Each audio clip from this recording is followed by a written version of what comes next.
Voilà, on y est, on est dans l'atelier de Bourbon-Bois Industrie à Saint-Pierre et nous allons voir la presse numérique. Nous sommes ici dans les coulisses d'une filiale du groupe de construction de maisons en kit implantée depuis 30 ans à La Réunion. De cet atelier sortent chaque jour 4 kits de maisons complètes, soit 45 maisons prêtes à monter chaque mois. C'est des bois qui proviennent de forêts malaisiennes, donc de forêts nationales, il n'y a pas de problème. C'est du bois traité, à cœur, usiné. Donc ici, on n'a que du montage à faire. Le carving, c'est un bois très dur, dense, résineux, très très dur et qui tient très bien dans le temps. On a, disons, presque 6 conteneurs qui ont pris par mois. Oui. Et aussitôt le dépotage fini, on rentre tous les produits en stock. Le bois usiné en Malaisie est ici assemblé pour fabriquer les structures qui serviront aux charpentes en kit. Des portiques de tailles variées que l'on module entre eux selon les plans choisis. Depuis 2008, cette unité d'assemblage est entièrement numérisée, avec pour conséquence un gain de temps et de solidité des fixations. Ça tient bien parce que c'est un connecteur spécial. Le bois déjà il est dur, une fois qu'il y a la presse déjà qui fait 150 bars, 250 tonnes de pressage, donc ça tient énormément.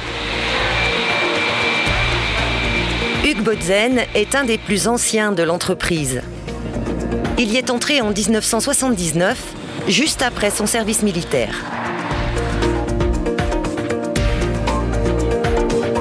J'ai cherché un emploi par le biais de la MPE. Donc j'ai eu cet emploi en tant que dessinateur dans l'entreprise. J'ai gravi au fur et à mesure des échelons. J'étais pas longtemps encore directeur de l'atelier de Bourbon-Bois Industrie. Puis maintenant, je me suis plus orienté sur le bureau d'études en tant que cadre. Donc maintenant, c'est plus technique pure. C'est au port que se situe le siège social de l'entreprise et le bureau d'études. Hugues Botzen sélectionne parmi quelques 6000 pièces référencées informatiquement les listes de matériaux nécessaires à la construction des cases commandées par les clients. Il les envoie ensuite à l'atelier pour commande avant le lancement du chantier. Vous avez quand même les portiques référencés avec les plaques hydronailles, donc les connecteurs, les portiques de 36%, les portiques véranda, les portiques un peu de tout quoi. On peut dire que c'est un catalogue de pièces détachées.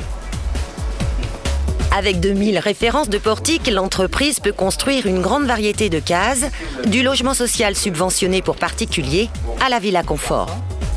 Les modèles confondus, on doit avoir à peu près 5000, parce qu'en fin de compte, on a des modèles bien définis, mais on peut avoir des modèles particuliers, parce que adaptés à chaque personne, quoi. Avec le système, comme vous savez, on a une grande capacité. 3/4 du travail se fait en atelier, donc montage des portiques, assemblage et tout. Donc une fois arrivé sur le chantier, ces portiques-là seront que montés. L'artisan, lui, il fait en fin de compte un travail de montage, un peu un Lego, un jeu de Lego. Il a très peu à ajuster sur le chantier. C'est ça le but du principe, du procédé, quoi.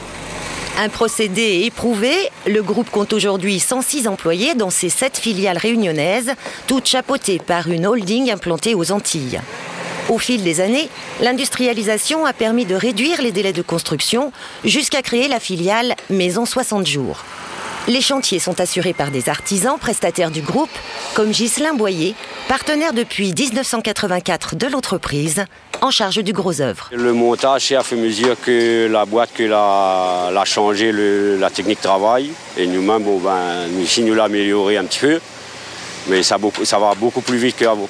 Disons, par mois, j'arrive à faire facilement 3 maisons. 3 maisons. Oui. Donc les délais étaient très courts. Les délais, c'est quand même 7 à 8 jours. Sauf le placo, la peinture et l'électricité et la plomberie. Beaucoup de chemin parcouru depuis l'entreprise d'origine, les fameuses Cases Tommy, la première entreprise de maisons en kit réunionnaise fondée en 1962. Devenue Bourbon-Bois dans les années 70, elle fait aujourd'hui partie intégrante du patrimoine architectural réunionnais.